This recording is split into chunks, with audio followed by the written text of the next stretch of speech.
بسم اللہ الرحمن الرحیم۔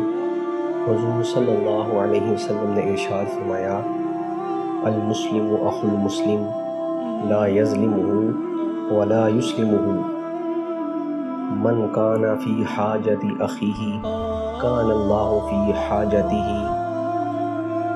یعنی آپ صلی اللہ علیہ وسلم نے ارشاد فرمایا، المسلم اخو المسلم، مسلمان مسلمان کا بھائی ہے، لا یظلمہ، وہ اس پر ظلم و ستم نہیں کرتا، ولا یسلمہ، نہیں وہ اسے بے یار و مددگار چھوڑتا ہے۔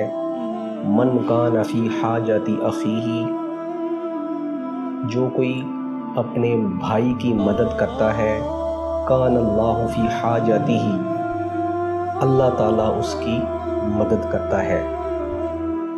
تو یہ حدیث مبارکہ بخاری، مسلم، ترمذی اور بے شمار کتب میں موجود ہے، جس میں حضور صلی اللہ علیہ وسلم نے ایک مسلمان کی عظمت، ایک مسلمان کا مقام اور ایک مسلمان کی شان بیان کی ہے۔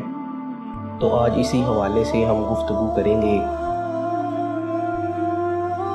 اس حدیث مبارکہ میں حضور صلی اللہ علیہ وسلم نے ایک مسلمان کا دوسرے مسلمان کے ساتھ جو حقیقی تعلق ہونا چاہیے وہ بیان فرما دیا ہے، اور آج اسی تعلق کی ضرورت ہے، جبکہ آج مسلمانوں کی یہ حالت نظر نہیں آتی۔